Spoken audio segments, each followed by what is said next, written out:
The excitement and buzz about cryptocurrency investing and usage has become mainstream media. It's hard to go an entire day without hearing about one of the names: Bitcoin, Ethereum, and others. The landscape is changing though each and every day as more people become aware of digital currency regime. And there are more signs that strong momentum can continue as multi-billion-dollar firms put their money and reputation behind cryptocurrencies on the line. But even with all of this growth, some retail investors still feel it is a complicated and risky investment. Not to worry. I'm Bob Lang, and TheStreet has assembled an all-star panel of experts to discuss the digital transformation, investing strategies, and opportunities. Joining me today, Ed Lopez, Managing Director, Head of ETF Products for VanEck; David Trainer, CEO of New Constructs; John Patrick Lee, CFA, Product Manager, VanEck; and Zev Fima, Research Analyst, Jim Cramer's Charitable Trust. So let's begin with the white elephant in the room: volatility. Bitcoin is seeing its biggest bounce back since February following a mistyped tweet by Tesla's Elon Musk. Ed, how do you carefully invest in an area that can be moved by a tweet?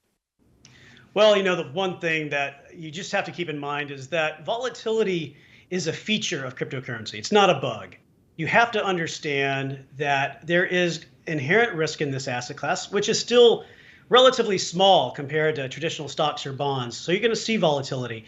But what you are hoping for and what you're betting on is asymmetric return profile and outsized returns from an investment in this space. But you have to understand that there will be volatility. But we believe that cryptocurrency, Bitcoin, others, they're bigger than Elon Musk. There is a whole ecosystem being built around these technologies, an ecosystem and technologies that promise to transform how we do business. I agree. I think that it's important to distinguish between sort of the technology and the individual currencies. And I think, to Ed's point, look, it's bigger than any one player here.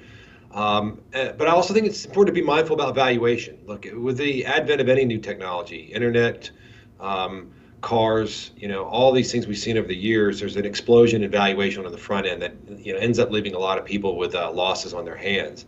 And so I encourage investors to yes, embrace a new trend, but do so with some discernment about where you throw your money instead of just blindly chasing wherever the momentum or the returns appear to be in the near term.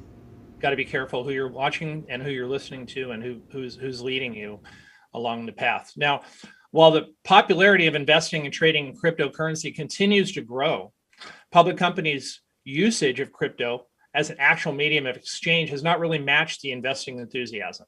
Is crypto designed to be more of an asset, in particular, a store of value, than an actual courtesy? What do you think about that, Zev? So in my mind, it is more of a store of value. I'm thinking more so Bitcoin on this front versus the other ones that maybe have other utility.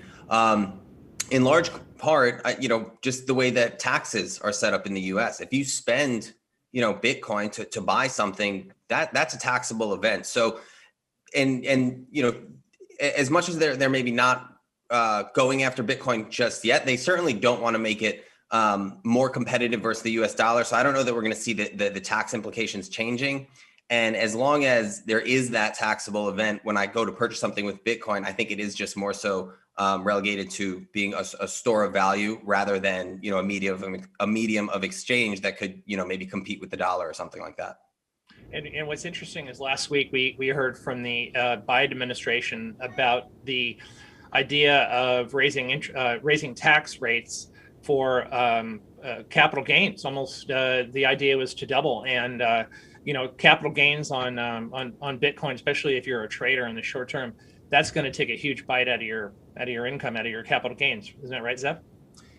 Yeah, absolutely. I mean, maybe it incentivizes some longer term holding, although, we'll have to see what kind of happens on the cap gains rate, but it's certainly a concern for Bitcoin as well as other asset classes. And in terms of, coming back to the idea of a medium of exchange, nobody wants to go to the deli, buy a soda, and get hit with a very large capital gains tax on top of it. So yeah, taxes are certainly something that's on our radar that we're going to be watching going forward. I think we heard last night with in Tesla's earnings, they sold about 10% of their holdings. And I think it wasn't necessarily a tax move per se, but more something to kind of appease the markets out there that, yes, is a very liquid market and you can get in and get out relatively easy. I think Elon Musk did say on the call that he didn't sell any of his personal holdings of Bitcoin. Is that right? Yeah, that was my understanding as well. I think they 10% sounds right to me, and I think they were saying it's more of a cash management issue, which, again, volatility, it is a feature of cryptocurrency at this point. And, you certainly don't want too much of your cash pile tied up in something like that. I'm not saying don't tie any of it up, but when you have a move like that, it is, just good risk management, I would think, to make sure you keep it in check in terms of what percentage of cash on the balance sheet Bitcoin is. Now, Morgan Stanley and Goldman Sachs are giving legitimacy to Bitcoin and or Bitcoin funds. We heard something this morning. Actually, JPMorgan is coming out with the new fund supporting Bitcoin. But is this a case of older traditional companies finally giving into the demand rather than leading the charge into crypto? What do you think about that, JP? I think that hits the nail on the head. I think, a little bit of FOMO going on. I think that the traditional finance companies don't want to be left in the dust as a new financial paradigm is being built out, right? They have to play ball, especially with the crypto and digital asset prices are where they are and the interest levels where they're at. We're seeing widespread retail, institutional adoption across an array of use cases. And these traditional finance companies don't want to be left behind. And you see that too with Coinbase IPOing 2 weeks ago. Coinbase IPO'd at a market cap valuation right around where Intercontinental Exchanges is at, ICE, which is NYSE, and then basically 2x NASDAQ. So these digital asset companies, as they're coming to market, that was the biggest one that's coming to market so far. They're playing hardball with these traditional finance companies, and that's a known thing, and they're taking note of that. I think Coinbase came out with what's called a direct listing. So it was existing shareholders that were selling, kind of similar to what happened with Slack when they first went public. And of course, they got bought by recently got bought by Salesforce.com. But so a direct listing is very different than what we normally get in an IPO. I think it's about the normal demand for an IPO versus an exceptional one, such as Coinbase, where there's going to be plenty of demand that they don't have to create it from, what they call a dog and pony show, having to go on the road and sell their stock. So, I mean, the Coinbase one seemed to be a very successful one. I agree with you. The demand for that and the interest in that was super high. But Ed, here's an interesting concept for you about cryptocurrencies out there. Arguably, some are going to be doomed to fail, right? How can a retail investor gain the exposure to cryptocurrencies without assuming all the risk? Well, I think you're going to have to accept that there will be risk with certain cryptocurrencies or with cryptocurrencies in general, because they are very new and they each represent different projects. So, do your research, understand what the platform the currency gives access to is doing, what they're trying to solve for. And make your judgments on whether or not that will be a successful project or not. Like I said, it's a very nascent part of the investment industry right now. There will be risks, but adjust your risk accordingly. Don't bet too much. Just do a small portion of your portfolio to test it out, learn how it trades, and just be very diligent. Step into it over time. I'm a big advocate in testing the waters first, and before jumping all in one shot and just taking your chances and seeing how it goes. Various fintech names have been aggressive in crypto. Names like PayPal and Square have really taken to adopt the cryptocurrency and also allowed a bit of an overlay on investing in crypto markets, not directly for their investors.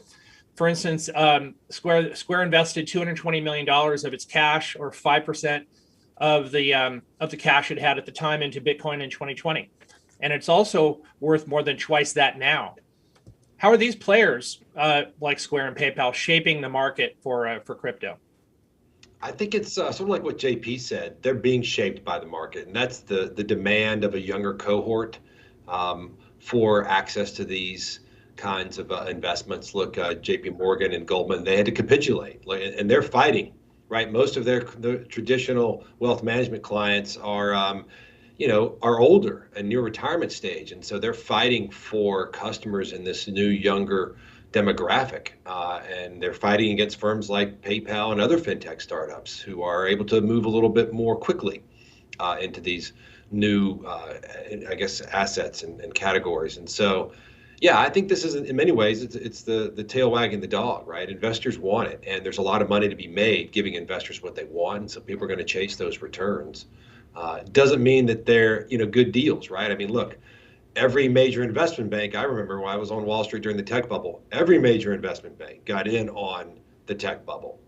Didn't mean those were smart investments. It means there's a lot of money to be made selling and providing transaction services around those investments. So popularity is not necessarily a sign of value. Neither is the growth and proliferation of a particular product. It's really more a sign of how much those folks can make money selling it. So I would suggest that, again, retail investors be discerning about where they put their money. And I think, as has been echoed around the table here, volatility is a feature.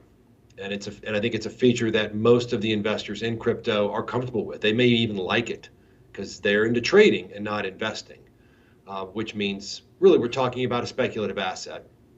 And inherent in any sort of speculation is a lot of risk. And that's what you just got to wake up every day knowing if you want to play in this on this field. Now, if I may add to that, I think one of the big things that he just mentioned was demographic demand, which I think is huge here because you have a demographic, a cohort of people that are used to operating digitally and are demanding it. So you're seeing companies at the forefront of this transformation adopt cryptocurrencies in their business and make that accessible.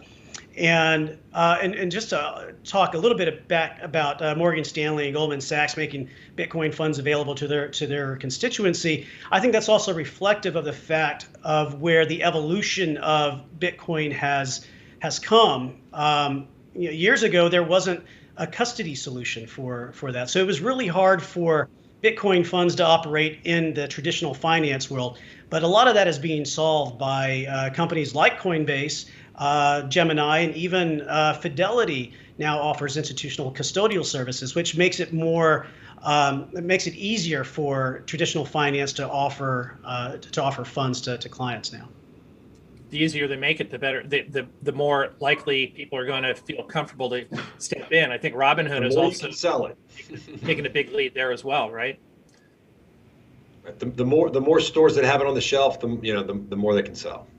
I agree with that. So, JP, we know, much like in previous areas of hyper growth sectors and groups, there's going to be winners and losers. FinTech is going to be no different than that. What would you say is the opportunity for VanEck as it relates to the winners and losers, and what is it that you're doing that the investors are going to feel really good about and really be attracted to the ETF? Sure. The VanEck Vectors Digital Transformation ETF tracks an NVIS index. It's a passive ETF. And the key here is pure play exposure to the companies doing business in the ecosystem. And it's not just one kind of company. It's not just miners. It's not just exchanges. There are a variety of different companies doing business. And the ETF and the underlying index provide exposure to that industry in a one trade solution. And to me, what's really cool about this is that over time, the exposure is going to change as the market change. So right now, the index and ETF is heavily weighted toward miners and hardware companies. Fast forward 5 years, maybe it's weighted towards banking and asset management. Maybe payment gateways grow more. So it's a flexible, intelligently designed solution to provide exposure to this ecosystem, given that the companies are actually participating. We're not trying to water it down with conglomerates or companies with only peripheral exposure to digital asset economy. Zev, tell us about some specific areas of innovation for some of these companies. I think there's a lot of things a lot of mystery out there that people really don't know much about. as it relates to Bitcoin or Ethereum or Binance or even Dogecoin, which a lot of people seem to be laughing about these days, but it's creating a lot of value and people are getting rich off of it. What are some areas of innovation that you can talk about?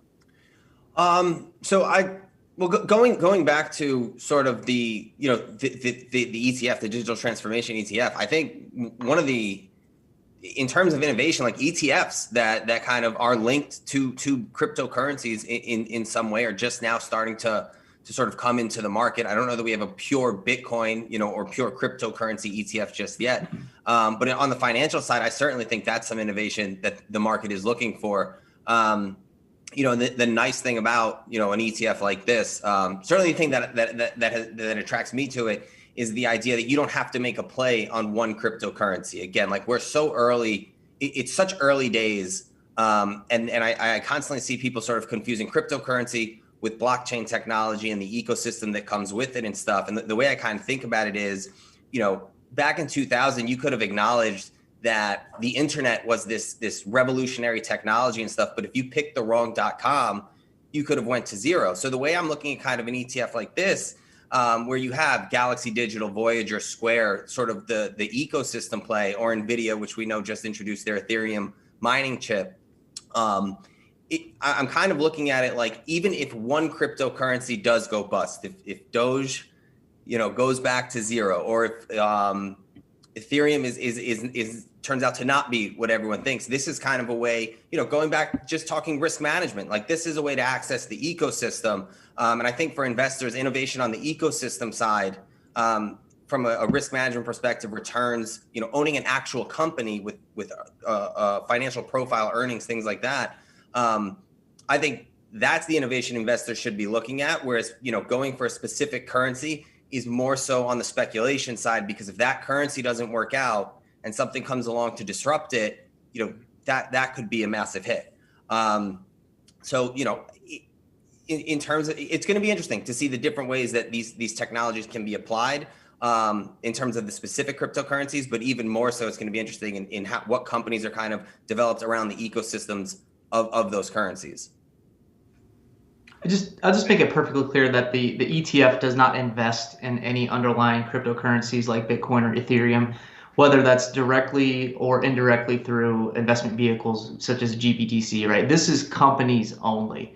And you can kind of liken it to a pick and shovels play on the digital assets ecosystem. These are the companies that are building out the infrastructure, creating applications, tools, and really doing the hard work to ensure that the digital asset ecosystem is here for a long time. The demographics are startling. Young investors are completely ingrained in crypto investing like nothing we've ever seen. This generation is riding along with enormous creation of wealth. But will these young investors start to only invest in companies that have cryptocurrency on its corporate balance sheet? Zev, what do you think about that? Yeah, I don't think when it comes to the equity side of investing that that young investors are only targeting companies with crypto on the balance sheet. I do think there is a draw to cryptocurrency.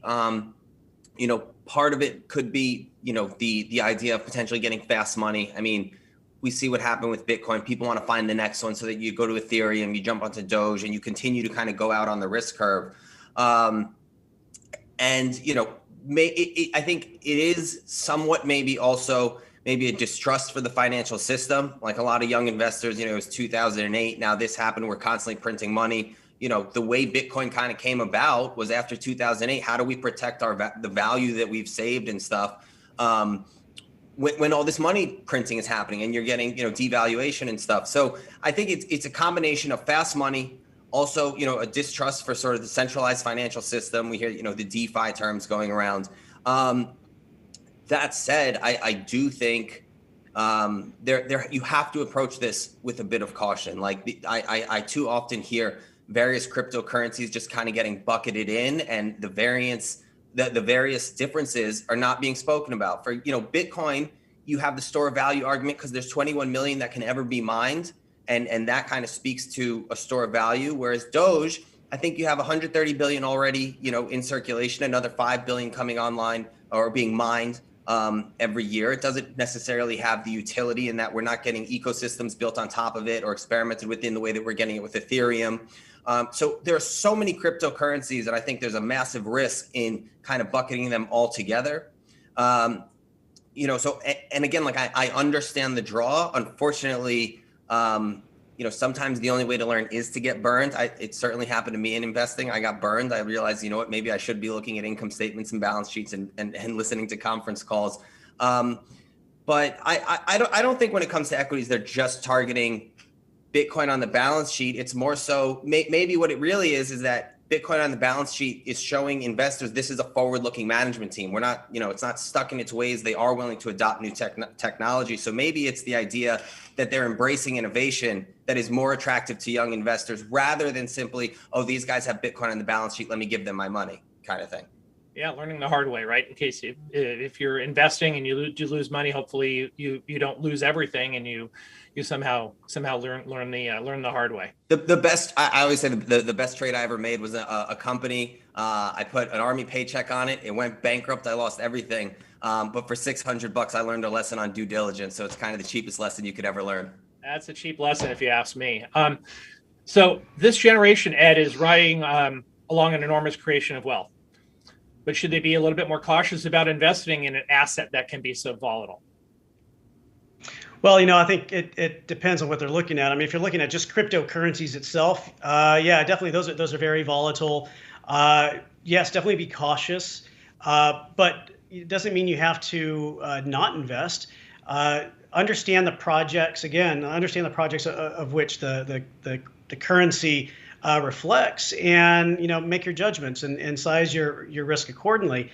What we've seen so far, what we've known from Bitcoin, for instance, is that it has this asymmetric return profile where there is a lot of volatility, but it can see dramatic spikes up, and so that may allow you the ability to size your portfolio much smaller in that cryptocurrency and give you exposure without risking your whole portfolio. Interesting. David, what's the best way for people to start investing in cryptocurrency, and what are some things they shouldn't do? I think you should definitely avoid putting a lot of money into any individual cryptocurrency at this point in time. I like a lot of what JP had to say about focusing on the picks and shovels elements of crypto. And really, let's just throw out crypto and let's go with blockchain, because I think that at the end of the day is the real sustainable innovation here. And I think too often the two are conflated. And I think it's really important to point out that, look, blockchain is here to stay. The companies that build applications on top of blockchain might not be. The whole design around blockchain is decentralization. So the idea that a particular corporate entity could be a gating force in allowing the individual users or society to access the benefit of the blockchain is anathema to what blockchain is about. So I think it's important to focus on technologies and companies that are looking to help bring blockchain technology benefits to society. Those companies that are looking to just benefit from the value of blockchain to others are really not adding any value. They're toll takers. And blockchain's about getting rid of toll takers. For that matter, investing in public companies that are putting money in blockchain is not a good idea either. Those guys are doing the same thing that JPMorgan and Goldman are doing, and they're just trying to make sure that they can attract a younger demographic of investors. There's no real benefit to that. And Elon Musk saying, that he needed to test the liquidity of Bitcoin in a market that traded 53 billion yesterday is absurd. He's using it to juice earnings. There's no other reason. And you could do that with a lot of other assets. It's funny about that Elon comment that he wants to test liquidity. It's like, shouldn't you have thought about the liquidity before you got into the position? You're testing it on the wrong side of the trade. So you're risking our corporate assets with your volatility test here. Yeah, you do that due diligence before. Exactly, JP. It's a marvel how much people are willing to sort of trust the Musk narrative, no matter how ridiculous it might be. I was going to make a comparison, David. You made a great point about blockchain and about it being open and decentralized. We had a similar type of a situation 20 plus years ago. Remember with software, when Linux first came on the scene, they had it open source, have it open for everybody, and it became everybody said it was going to fail. Microsoft was going to crush them, and Oracle and so forth. And a lot of these companies started adapting the Linux way, the open source, open code software, and probably in some kind of a similar fashion, this blockchain is going to do the same work. And I agree with you. I think there's a lot of companies that aren't going to survive, but the whole blockchain is going to live on because it's a good security aspect, right?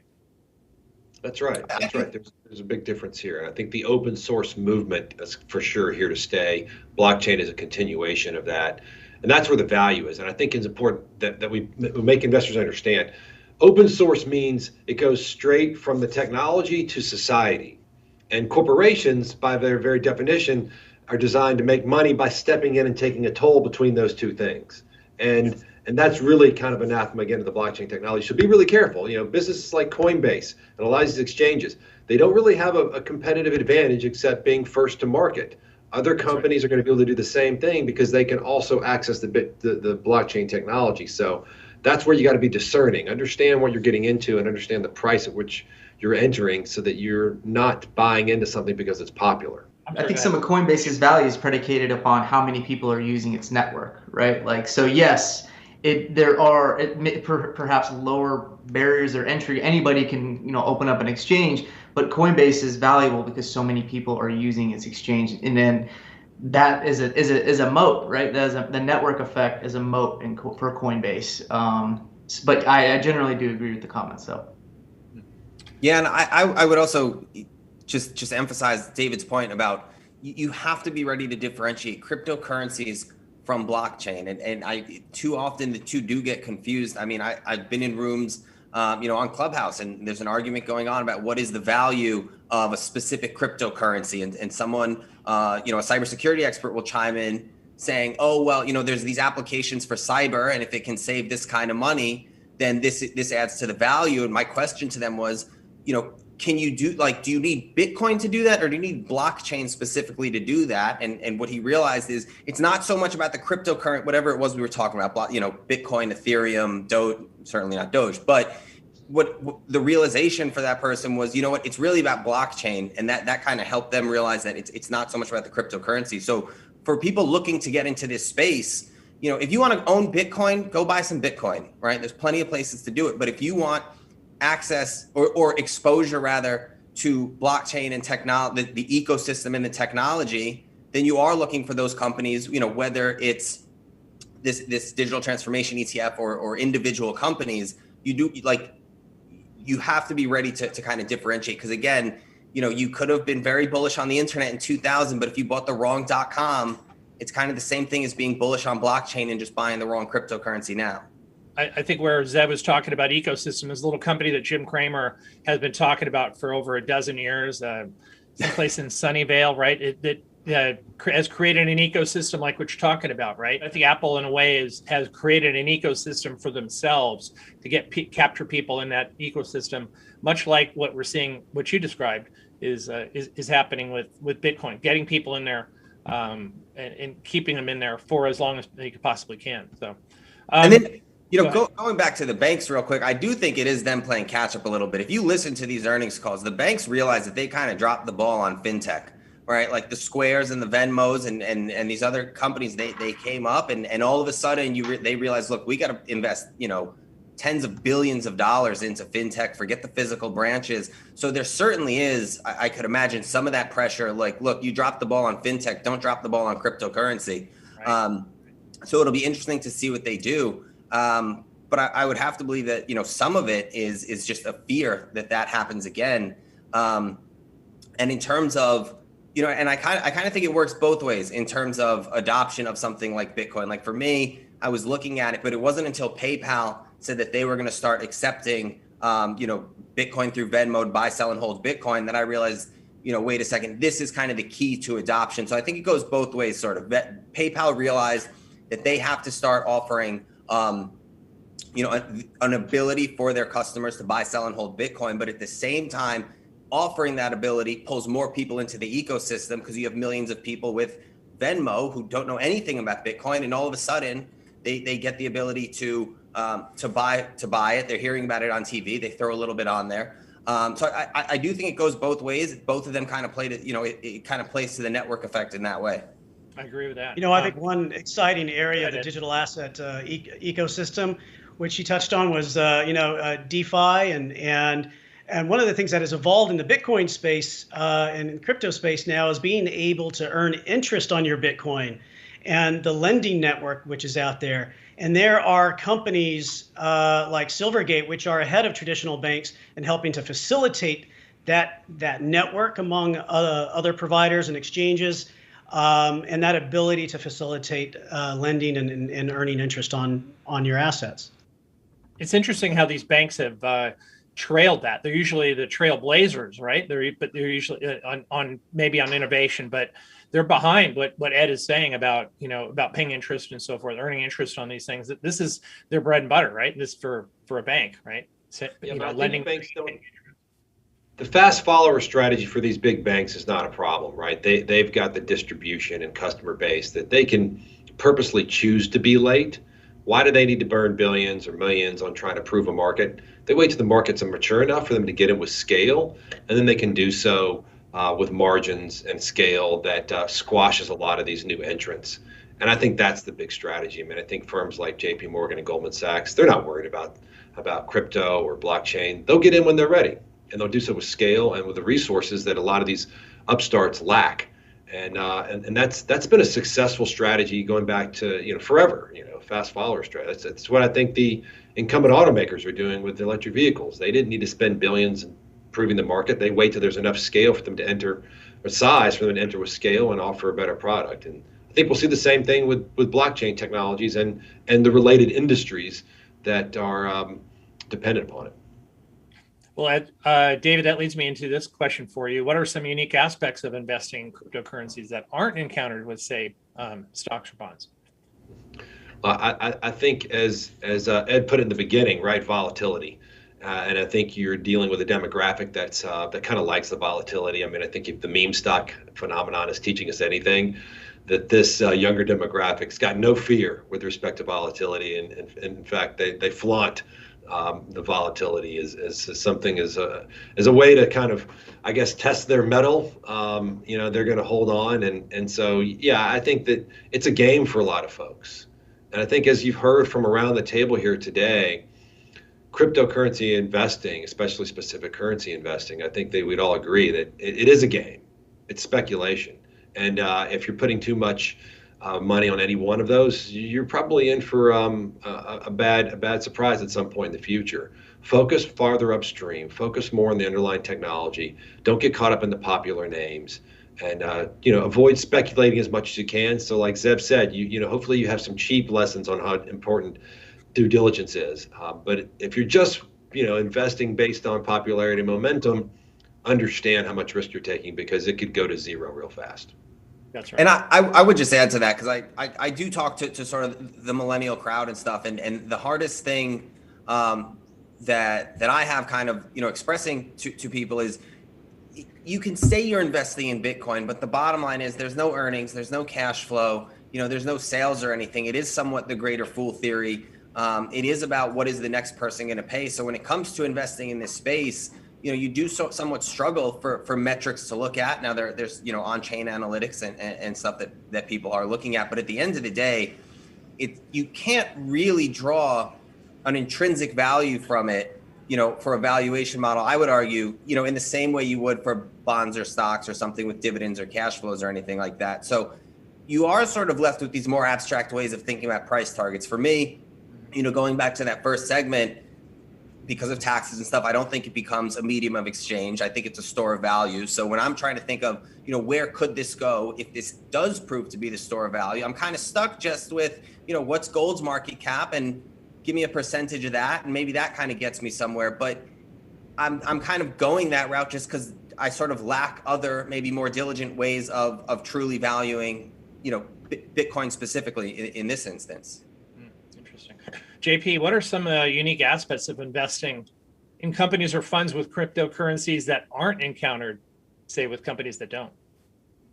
So again, I think one of the defining features of this industry and of the ETF, the VanEck Vectors Digital Transformation ETF, is that these are early movers by and large. These are companies that are young or have switched their business line, used to do something else, and now they're focused on digital assets. And so this is an early mover industry with a lot of investment going on and a lot of volatility. And you don't really see that in a legacy industry like the traditional financials industry or the utilities industry. So the characteristics of the underlying ETF and the companies that are in there are different than you would find in the S&P 500 index. It's higher growth earnings, it's higher growth value, it's higher growth, it's higher valuations with some would say scary PE ratios. But that's just the market. That's what this market is, and that's what we're trying to do with this ETF, is provide exposure to a specific segment of the market that you're not getting in your traditional broad index or broad market wrapper. And that's what we wanted to do. So that's what we said a couple times. Volatility is a feature, not a bug. That's what it's supposed to do. That's the asset class. That's the companies that are involved, and that's why we designed the index in partnership with our index partner the way we did. Mention since volatility being a feature keeps coming up, I think the other thing when you're looking at this space is you kind of have to, for some people, maybe rethink how you look at risk, right? Like if you're a longer term investor, that volatility can certainly be an opportunity. It's not, it's your chance to get in when Bitcoin dives under 49 in that instance, or when these names that may end up being correlated to Bitcoin end up diving with the asset that maybe they're correlated to, even though there are underlying earnings and cash flows to a lot of these names. So that's kind of you kind of have to rethink how you look at risk. So for me, one way that I did it, again, when I decided to kind of get involved in the cryptocurrency space, for me, it was just go buy Bitcoin. The way I started thinking about risk was, if I put, and again, speaking to position size management and stuff like that, I kind of came to the conclusion, if this goes to zero and I put 1 or 2% of my portfolio on this, I'll recover from a 1 or 2% loss. But if this thing goes through the roof and I miss this whole thing, so to me, the risk was not being invested was a greater risk than sort of being invested 1 or 2% in what could potentially be, Internet 2.0 or whatever you want to call it, this revolutionary technology. So you kind of have to think about not only risk on the loss side, but on missed gains. To some extent, and kind of getting in on the ground level. And maybe that is worth a 1 or 2% risk. Because again, if that goes to zero, especially if you're younger, there's plenty of time to recover from that. I totally agree with that. I think risk has been totally distorted in this market where we're in, where easy money, super low interest rates, the 60-40 portfolio doesn't work anymore. Bonds are riskier than they have ever been. And you've got to find a different asset class, and people are being forced to do that. There's more risk in not giving it a shot. So allocate a little bit of your portfolio to crypto because it's a new world. I think what's interesting today kicked off another Fed meeting. It's the third of the year of 2021, and curious as to why the Fed and Janet Yellen, who's the new Treasury Secretary, haven't really come around to embrace this technology or currency, probably because they're afraid of maybe the dollar getting replaced. I don't think that's ever going to happen. I know there's been a lot of talk about that going on. But JP, real quickly, give me a quick response to what you think about that, because I think that if we get some guidance somewhere down the road, at least from our central bank, it's going to make things a lot easier for people to look at Bitcoin and cryptocurrencies as an investment. Would you agree? Yeah, I see a lot of the same narratives coming from your traditional gold strategists, right? That talk about free money, zero interest rate policy and stuff like that. So I see a lot of similarities between what the gold people are saying and what the Bitcoin people are saying. A couple years ago, the gold people were saying, don't worry about Bitcoin, don't worry about Bitcoin. And in the last couple of, let's say, year, those kind of camps are aligning from my perspective. So I do think the easy money, that whole narrative holds a lot of weight for some people. But then I also think if you really dig into that, you start getting into kind of like conspiracy theory, Twilight Zone kind of area. And when it's going to happen, it's all going to happen at once, and you're going to be left high and dry. So there's a balance, right? You have to kind of find that balance for yourself. And I try to do that with my own thinking and the way I'm looking at Bitcoin and gold and other assets. And that brings it all back to what Zeb was talking about earlier, is how do you value Bitcoin? How do you create a valuation target for Bitcoin? And it's like, I don't know, how do you create a valuation target for gold? Like, what's a bar of gold worth, really? And so it's interesting to see the both of them tackling those same questions and kind of converging on what the key themes are. I agree with that. Okay, well, let's close out our conversation here with a little lightning round with our guests. So in 30 seconds or less, where do you see the biggest cryptocurrency investing opportunities in the next 6 months? Zeb, why don't you kick us off? Yeah, look, I will just say, and this conversation is kind of giving me more conviction, it is in the ecosystem rather than any specific cryptocurrency. If you want to speculate on what currency is going to, moon next or whatever, that's a different game. But in terms of investing, I think it's the ecosystem. I think regardless of what Morgan Stanley or JPMorgan end up doing with their crypto operations, just the fact that they are going into that space speaks to the idea that the ecosystem being built around blockchain is going to continue to grow. I can't say a specific name or whatever is going to be the biggest play, but the ecosystem in general. And what I can say is, if you can't pick the name, but you can kind of pick the trend, or the broader play, I do think an ETF like the Digital Transformation ETF is a fantastic opportunity in terms of broad exposure, risk management. And again, you're not investing in a cryptocurrency. As JP brought up, you're investing in companies. These are real companies. You can value them. If they get hit when, crypto gets hit, you can look at valuations and have some conviction from that. David, where do you see the best opportunities for crypto investment over the next 6 months? Yeah, I think as we said before here, it's about the blockchain. And look, there'll be many applications of blockchain. Crypto is just one of them. And most of what I see for cryptocurrencies is an attempt by intermediaries to capture value of blockchain and take a toll on that before it gets to society. So I don't think those businesses have a lot of standalone staying power. And I think it's important to focus on ecosystem. And I think when Zeb says ecosystem, he means the underlying blockchain technology. Yeah. JP, how about you? I'm going to two-part answer. Demographics are so key for me, and we touched on that a little bit, but young people are investing in new ways, right? And there's a huge generational wealth transfer that's occurring right now as baby boomers are passing on their wealth to Gen X, millennials, and Gen Z. And those generations don't do the same things that the prior generations do. You think about mobile trading apps, think about downloads of Robinhood and Coinbase, which people in the traditional finance industry kind of roll their eyes and say, yeah, these guys don't know what they're doing. But I don't think that's true. I think that young traders, these new investors, are very dialed in. They're forward looking. And I think the opportunity is not just one name or one stock or one cryptocurrency or digital asset. I think it's an ecosystem play again. And from my perspective, I'm biased, but the VanEck Digital Transformation ETF provides that one-stop access to the companies that are doing business in the digital assets ecosystem. My kids are in their early 20s, so digital currencies are pretty much been on their radar for the past couple of years, and I suspect it will only be a few more years before they're passing me, their dad in total wealth. So, good luck to them, right? Ed, how about you? Why don't you wrap it up for us and let us know, what do you think of the best crypto investment opportunities over the next 6 months? Yeah, for me, I'll keep it in the ecosystem and go a level down. I really find the miners particularly interesting and their business model. I think they have been successful at arbitraging stranded carbon and partnering with energy companies to find renewable sources of energy, lower cost sources of energy, because that's such a big part of their business and their profit and loss and their balance sheet, their income statement. I think the miners are a flexible partner for energy companies, being able to go in and pick up extra slack on the power grid or extra energy that is developed. They're mobile; they can move around the world to find the lowest cost energy inputs. And given the growth and the trend that we're seeing in the ecosystem and the adoption of cryptocurrency, I find miners a really interesting and attractive story.